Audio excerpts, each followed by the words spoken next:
Hi, this is Mike Abernathy, and today we're going to talk about hygiene on commission. And we hadn't really planned on doing this, but last week when we sent out that special report on kind of the difficult decisions you're going to have to make with staff, surprisingly, everybody that contacted me about hygiene on commission. And honestly, I haven't gone back and reread what I said there, but this is a common thing that we tend to push doctors towards in their practices, regardless of where they are. But in these special times, as you're facing a challenge, and I think you have a point of opportunity that you're never going to have again, and at the same time, it's a strategy that everybody should go to anyway.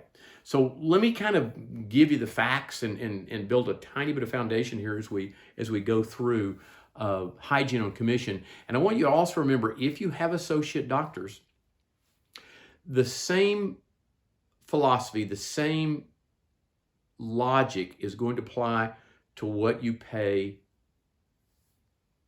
your associates as you pay your hygienist, okay?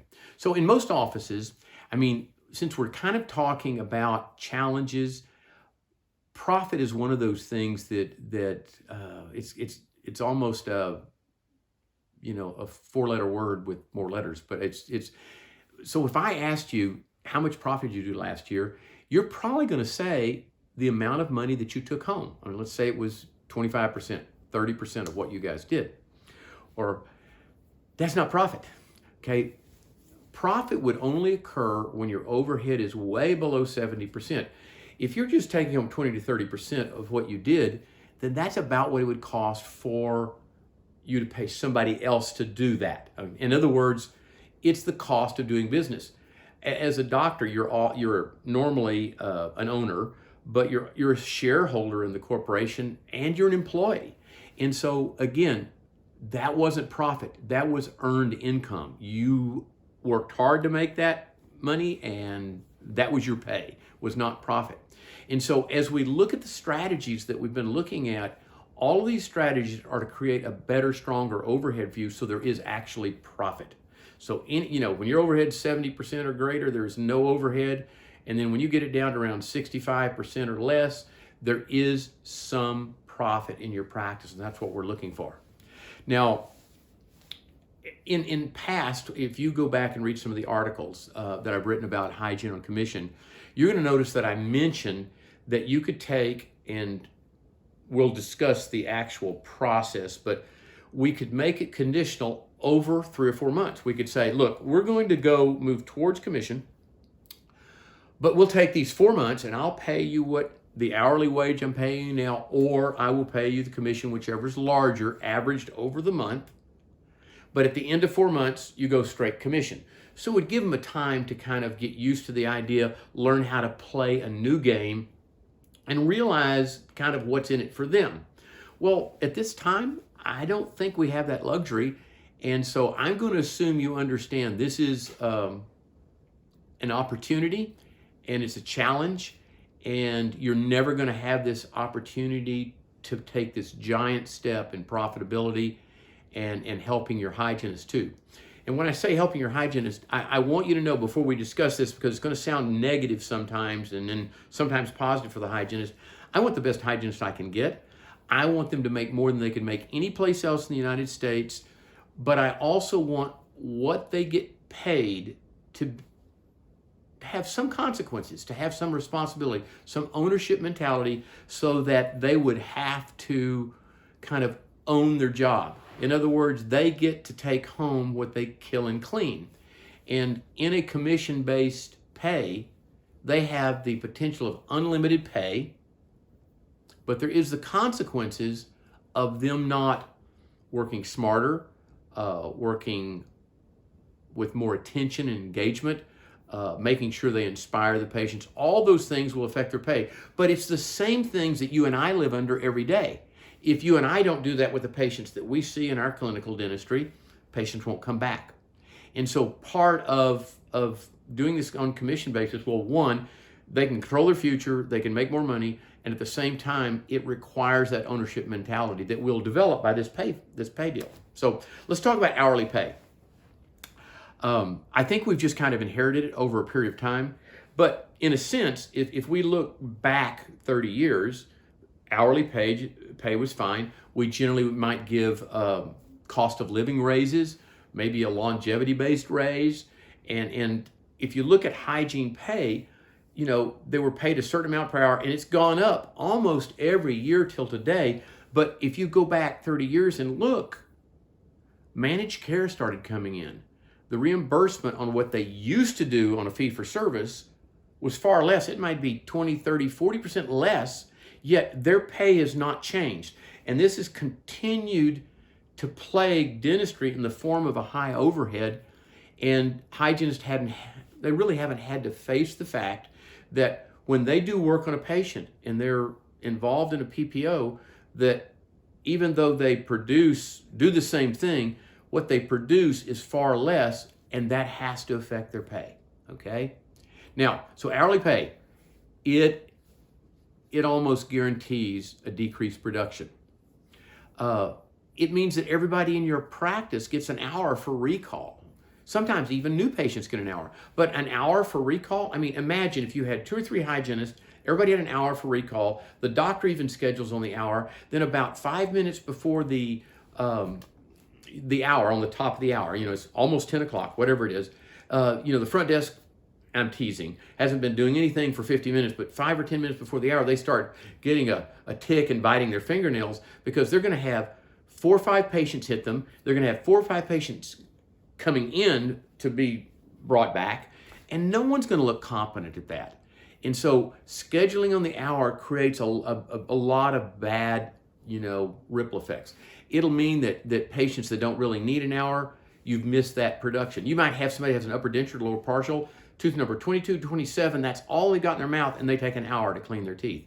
There are built-in coffee breaks. And again, I still don't believe that anyone needs exactly 60 minutes for a recall. If you really looked at it, and you can imagine this on commission, if they only needed 40 minutes, they'd take 40 minutes. If they needed over an hour, then we need to talk about scaling and root planing. Okay, so it just levels the playing field when we talk about hygiene, and it kind of removes the need to micromanage everything in hygiene or feel like it's just a lost leader. Okay, it is not that. Our hygienist did 1/3 of the total production in our office, which was a couple of $1 million a year. Oh my gosh, it was a huge profit center for us. And in a way, that hub of hygiene really, they meet the office through that portal. They bind to the office. It creates trust in that portal. And again, depending on how the hygienist and the relationship with the patient goes, it means that I'm going to have more work on my schedule too, okay? So in an hourly pay, there are no consequences. I mean, if the weather's bad or, they get sick or patients don't show, they get paid their hourly wage. There has to be consequences in an area of your practice that person can actually control their production, okay? Now, doctors can cause problems too. Okay, if you think that hygiene and the fact that you're going in to check them is to check how good they cleaned, that's not the case. So when you go in there and check your hygienist, it is not to check how they clean their teeth. In fact, from a hygiene perspective, what I need from my hygienist is I need to know what the patient wants, okay? Need to know what they want. I need to know what their dental IQ is, kind of what their budget is, and I also need to know what they need, okay? Now, if you're constantly late for checking hygiene and you go on commission, you're going to have some really upset hygienists. I mean, part of your requirement is to not, both hygiene and your requirement is to not wait until they finish cleaning before you go in there and check. I mean, if they can tell me what the patient wants, what they need, their dental IQ, and kind of their budget, they can tell me that 15 minutes into the appointment, I'm ready to check them. And by the hygienist communicating that, not at the end, but in the middle somewhere, as I say, we're not checking to see if they clean, we're checking the patient. Then it gives you a wider range of times to get in without having them upset at you. Now, hygienists are upset at you 2 times. One, when they're waiting on you, and two is when you're in their operatories and they want you gone. And so it's all staged. It's a partnership in how you process these people, and you have got to dedicate time to doing that. If you run behind, okay, I mean, you doctor run behind, you'll consequently make them run behind. If you start late or they start late, you're going to run behind or be rushed with the patient. This is a cultural change, and it's so important to making hygiene on commission work well. Now let's talk about goals in hygiene, okay? Just some basic black and white, no gray goals, okay? One, hygienists are producing at least 3 times what they're paid. Now, I mentioned this, I think, in the article I sent, but I'm going to tell you again. You need to go back to the previous year when you weren't challenged and run the production by provider. So you've got Susie's productions, got your production, your associate's production, the other hygienist productions. Okay, so production by provider. And this is net adjusted production, so the part you could actually collect. Okay, so you've got their production. And then because it's the previous year, it was last year, you can look at what they were paid for that same time period. So your CPA can give you pay for that entire year. So you take their pay and divide it by the larger number, their production, and it changes. Even though you pay by hour, you pay a salary or per diem, it changes that to a percentage. It converts it so that you can see what you paid them is what percentage of what they produced, okay? You're going to be surprised. You'll do that and you will just about faint, because you're going to find it's 35%, 51%, 60% of what they produced, you ended up paying them an hourly wage. That is not sustainable, because a commission, and again, same with a doctor, a commission is an algorithm, and we'll talk about that in just a minute, okay? So hygienists have to produce 3 times what they're paid. Now, let's say you have a hygiene assistant. Then it's 3 times what you paid the hygiene and the assistant, okay? Because they both work together to make it happen. I would stay away from having assisted hygiene. If at this time you're thinking about bringing staff back based on demand, that would be the last person, and probably I would never recommend doing assisted hygiene, be the last person that I would bring back, okay? Hygiene production as a whole, whether you've got 1 hygienist or you've got 10, should be at least 33% of your total collection number, okay? Or your total net adjusted production, okay? Hygiene, black and white things. Probably around 20% of the new patients they see should need some scaling and replaning. So if you looked at production by procedure and you notice that your hygienists aren't doing scaling and root planings, going on commission will drastically affect the way they look at patients. It's kind of like, and I hate to use this example because it may not be a good example, but let's say you're a boutique practice and you only have 12 new patients. Well, you have got to have 3 or 4 of those patients a month say yes, or you're going to go bankrupt. Well, in hygiene, when they're paid hourly and it has no effect on whether, what they take home, whether they show up or not, whether they do a good recall or anything else, nothing, no effect at all, then there's no consequences. And because of that, oftentimes they will start down a road of supervised neglect, where it takes them 65 minutes to do a cleaning when they should have said, Mrs. Jones, you've got blood and pus, you've got these pockets, you've got these bleeding points. We need to talk about scaling and root planing, which again hurts your ability to pay any type of bonus and hurts their ability to be more productive, yet it doesn't affect them. The minute you go on commission, you will see that they will do more scaling and root planings. Now, with that being said, I'm assuming that every hygienist is ethical. But if you notice that all of a sudden they're starting to do products where they're placing them in pockets, tetracycline, any brand of a product like that, just so they can ramp up what they produced in the time, you need to have a long talk with the hygienist or let her go. That's a lack of integrity. So again, 20% of your production should be scaling and root planing. Recall. should be at least 80%. Now, the national average is 40 something. Now, when I say that, if you could go back and look at your, there's a report in EagleSoft, it's the patient analysis report. In Dentrix, it's the practice management report. Open Dental, you have to look a couple other places, but it'll be a report that has your patients by zip code, patients by age, male to female, insurance, no insurance, but it'll also have the number of active patients that currently do not have an appointment. Now think about it in hygiene, if you had 30 new patients a month, that's 360 a year. Then about every year and a half, you should be needing to hire another hygienist because they can only see between 500 and 600 recall patients a year if they see them twice a year. If they see them 3 times, less than that. If they do more scaling and root planing, less than that. If you have more new patients that they're seeing, less than that. But around 500 to 600. So every time you get 500 or 600 new patients, you should need to hire another hygienist. If you haven't needed that, then you have as many people leaving your office as are coming in. So recalls should be at 80% or greater. And this is something you need to check on because I can't tell you, probably 95% of the offices I look at that data, their recall is terrible, okay? And so you spend money on getting people coming in, you don't spend the time to inspire the patients enough to keep them, okay? Now, reactivation of patients should be an active protocol in hygiene, whether it's done through the front desk in conjunction with hygiene or the hygienist does it. That needs to be an ongoing strategy to get people back in that fell into the cracks.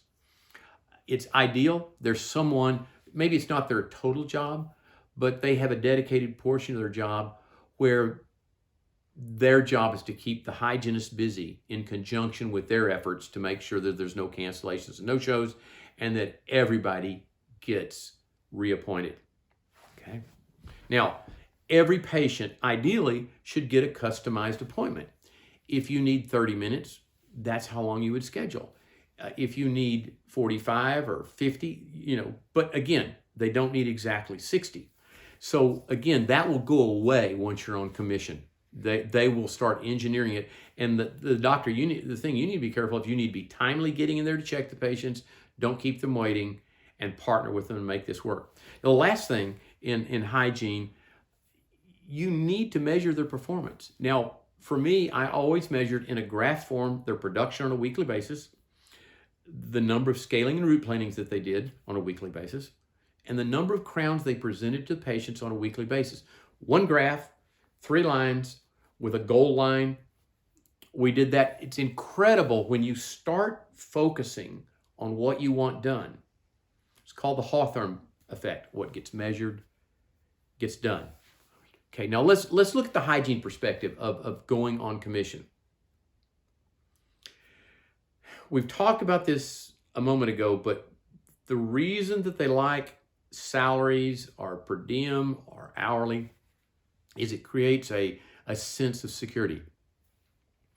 And it has in the past. Historically, they know how much money they're going to make at the end of the month.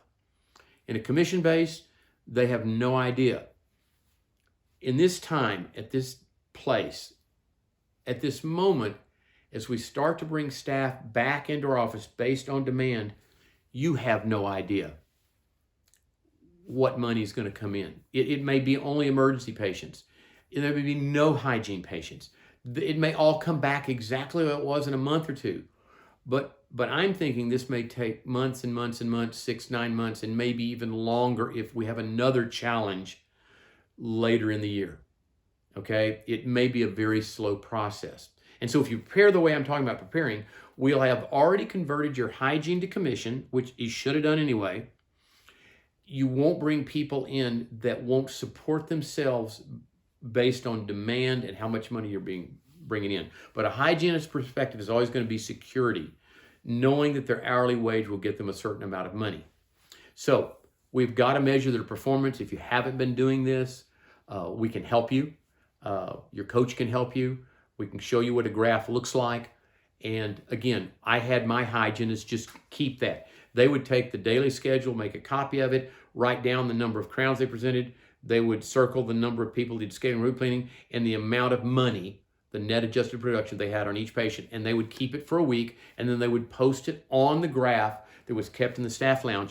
I want those graphs where everybody in the office can see them, because as long as that graph is going up and to the right, they're doing great. And if it starts going down and to the right, every staff person's going to see that.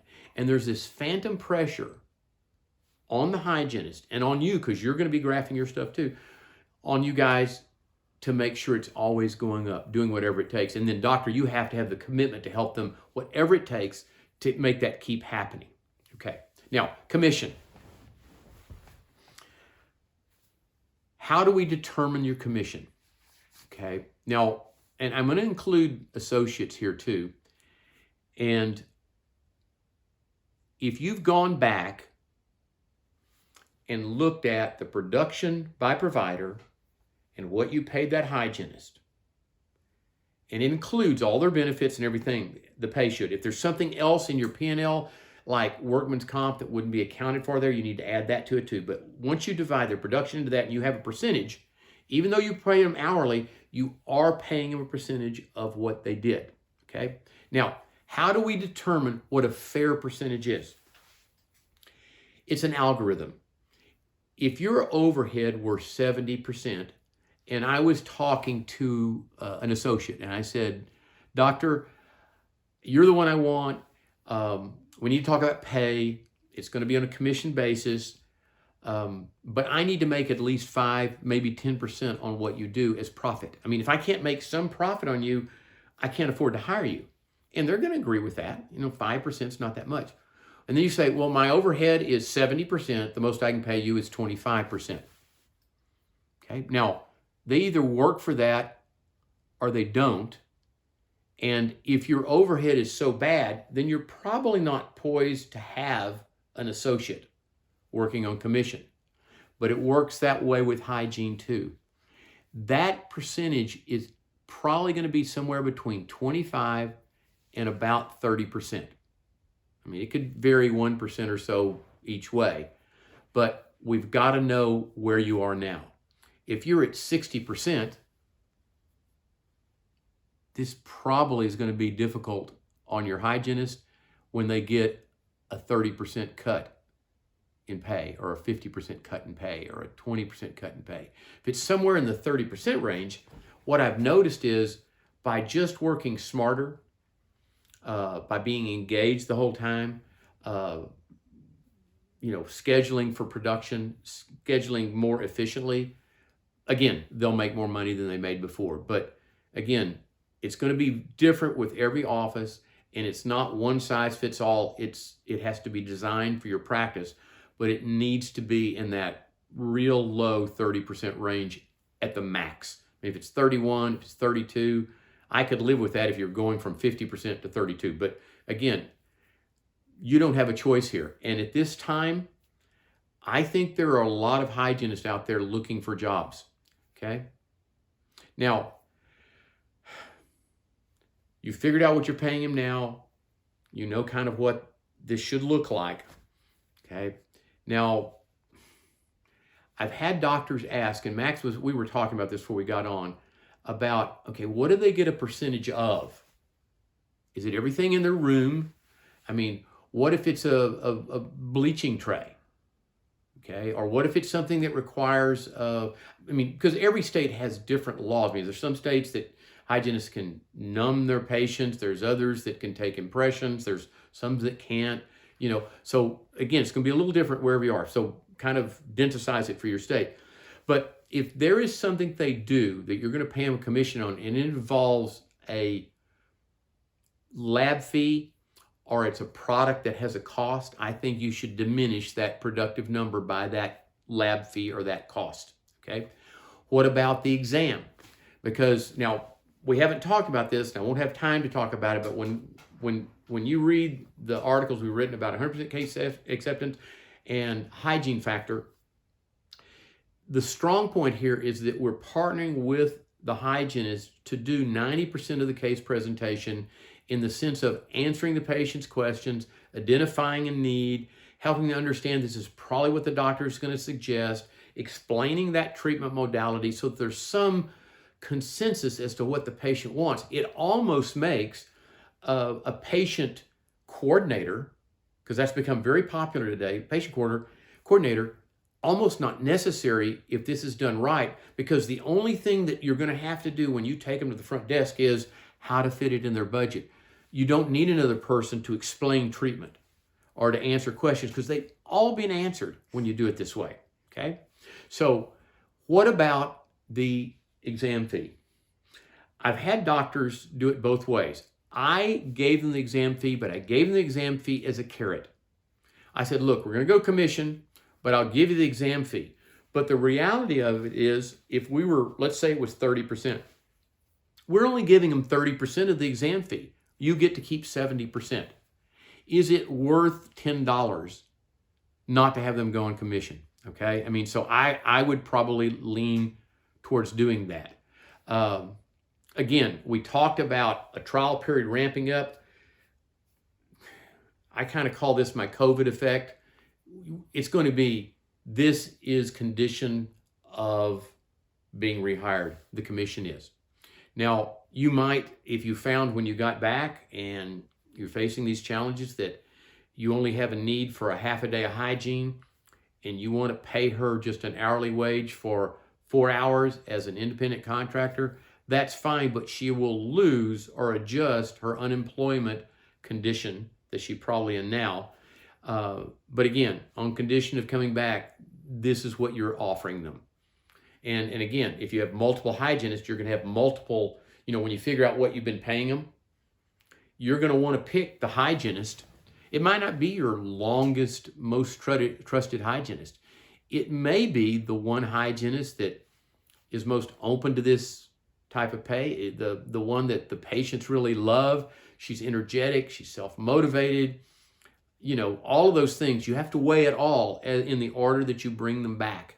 And so don't let your emotion rule that, that format, okay? Now, what if you have a dollar exam or some marketing piece that has a inexpensive way for them to meet you, meet you and the staff and everything. It's non-stressful, and they kind of find out what's wrong. My suggestion is that you not run them through hygiene department. Let your assistant do it so it doesn't affect hygiene pay, okay? That's about it. I know that you're going to have a lot of questions in specific things, because doctors tend to be these kind of but kind of folks that go, but we're in this area and this doesn't work. I guarantee you we have offices that are on commission in your area, and it's worked out great. And in fact, I could give you the phone numbers for all the hygienists that have ever worked for me, and you can ask them yourself, would you ever go back to being paid hourly? They would never go back to being paid hourly. Even with the higher level of PPO and stuff, they've learned to play the game. They've made it more profitable. We've decreased the actual cost as a percentage of our collections that we pay staff, yet they're the highest paid staff in the United States. Thanks a lot.